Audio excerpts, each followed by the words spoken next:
Hello, Father John here, and I want to talk to you about a novena to Saint Monica.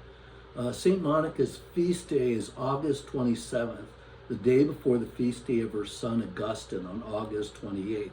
Saint Augustine is the patron saint of our diocese and also probably one of the greatest saints in Catholic history, certainly one of the great theologians, if not the greatest.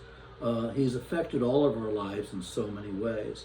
And the reason we know about Saint Monica is because Augustine tells us about her in probably his most famous book, which is the Confessions. It's still one of the most widely read books from antiquity because it's such a terrific story about Saint Augustine's conversion.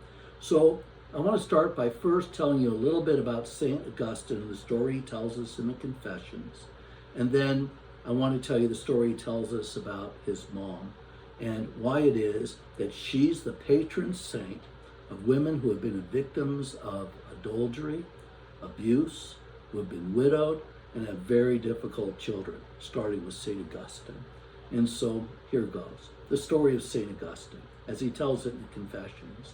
So St. Augustine describes himself pretty well, and you can imagine, smart guy, but kind of a smart alecky guy. He knows everything. Not every bit of everything he does is, not much of it really, is saintly. He steals pears, he's disrespectful to his parents, and really he's very critical of his upbringing.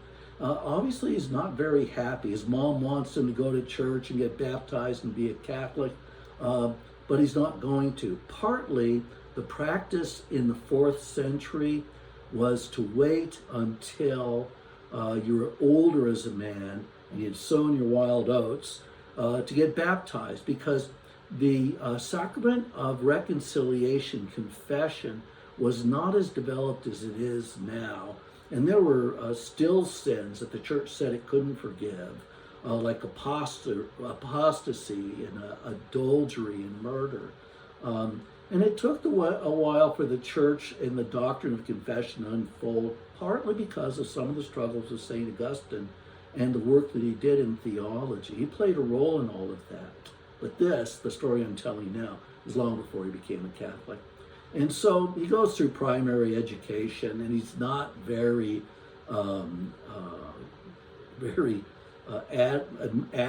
he doesn't admire his teachers. He says they didn't teach morals. The morals were lousy. But you could talk about lust and misbehaving with women in high school, and as long as the Latin was really good, you got a good grade. But if you talked about virtuous behavior in high school and your Latin wasn't very good, you got bad grades. Well, at least you can understand the teacher's perspective on it, but you also get St. Augustine's point. It's kind of a tawdry atmosphere, and Augustine buys into it deeply. So he gets old enough, his parents are rich enough, that they send him off to Carthage, which is in North Africa, on the Mediterranean coast, where it goes to what we think of as college and law school. He became what's called a rhetor. A rhetor is a rhetorician, learns how to talk. He's a mouthpiece. And this is before lawyers become the noble, admirable people that we all know. And they were just guns for hire. And so Augustine's in Carthage, and St. Monica chases him there because he's misbehaving. He writes in his Confessions, I know this is St. Augustine, but he writes in his confession, it's a one-liner, that he and a woman in the back of the church during Mass engaged in what he called lewd behavior. So fill in the blanks what that might have been. Well, he gets a concubine, kind of a living girlfriend and maid, while he's in Carthage. And he seems to have a lot of feelings for her. But in his book, he never gives us her name. He never gives us his brother's name. But he does give us his son's name, Deodatus. And that's later in Rome, because he's going to escape with his girlfriend to Rome and not tell his mom where she's going. But she was persistent, and she figured out where he had gone. And so she, because she had a few bucks, she chased him to Rome, tracks him down again. Well, Augustine's career is kind of going full steam by that time. And he's using contacts he's made amongst the Manichaeans, which is, they use like Catholic names, But it really is a Gnostic religion. You know, God and evil are really just two parts of the world. And when you die, you leave your body behind and you escape. It's very Platonic. And you get to go off into the afterlife and you have no problems because you're just pure thought, pure spirit. And so he buys into this because he just has not really met someone who explains Catholicism to it, partly because it's the 4th century and the church has been persecuted for most of its time, and the great theologians have just not emerged, although there's some great fathers of the church in that period of time, but they're not dealing with the issues that St. Augustine will deal with during his very productive life as a Catholic bishop. But I'm getting ahead of the story. So he ditches his mom again, grabs his girlfriend, and he heads for Milan. Maybe his son's with him at that time. And he gets a job in Milan through his Manichaean connections as the imperial rhetorician, or the rhetor, which is basically like the press secretary for the president of the United States. And so his job is to praise the emperor, who's a very young person at this time. He's actually working for the emperor's mom, and to make, what press secretaries do. They make the dark stuff look good. They smooth over everything. This is what Augustine's doing. And he's having pangs of conscience with his job. Well, he meets St. Ambrose while he's in Milan. And for the first time, he meets somebody who's like really smart and explains to him Catholicism. Because his biggest problem's been the Old Testament, things like the finger of God. What do you mean God has a finger? God doesn't have fingers. We naturally think about that as metaphor. But Augustine, that had not occurred to him that was just mere metaphor. Because remember, he was much more familiar with the pagan gods, who supposedly always had fingers.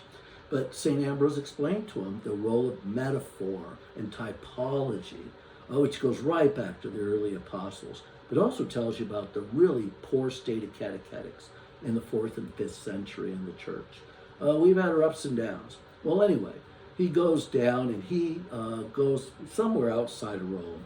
And he's ditched his mom again, and he's thinking things through, and he has this major conversion experience and becomes a Catholic. By that time, he's thinking differently about his mom. But here's the story he tells about his mom in the Confessions, because I'm going to bring it up to when Monica dies in Ostia. So he complains his mom wasn't a very good mom.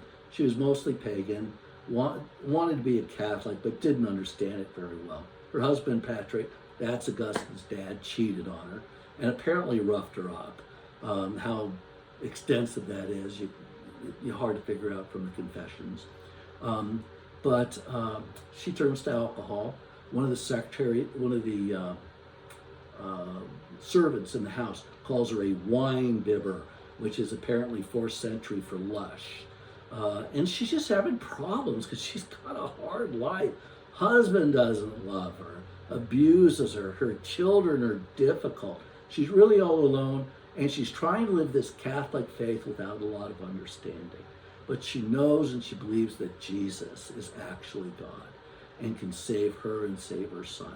This is what powers her when she goes to Carthage, Rome, and Milan. And so St. Augustine tells the story of how he and Monica and his brother, again, is never named, his girlfriend is never named, although he's sent her off by now. His son Deodatus dies. There's all sorts of things that happen in the Confessions. But the great scene is in Ostia, and Monica's very sick, and she knows she's dying. And his brother says, well, Mom, hang on, we'll get you on a boat, we'll take you home so you can die in Tagaste, which is their hometown in North Africa, and be buried with your ancestors. And she says, no, just lay me here. Where I die is where I die. God will give me a body when I rise from the dead, because she was a fundamental believer. Well, Augustine talks about this moment of reconciliation with his mom because they had this shared faith, which is something Monica always wanted. And she would never know, probably on this, definitely on this side of the grave, the kind of contribution Augustine would make to the church. It's one of the reasons why he's the patron saint of our diocese. And so why should she participate in this novena to Saint Monica? Because I guess St. Augustine's the bigger named saint, and you do the novena to him, but no, to his mom. because she had such a difficult life that she survived. I mean, it's very touching, her story. And so every family has trouble. Sometimes it's abuse of alcohol and drugs. It can be infidelity in marriage. It can be violence in the home, or it can be difficult children. These are the stories that surround us. And so to have a focus of prayer and remember that there is this saint, this intercessor on our behalf, who God listens to. And she listened to us. So I propose this novena to you and to your friends. All you have to do is open up your email on Friday, which hopefully is when you're listening to this video, and send it off to your friends, because they can always play catch up too, right?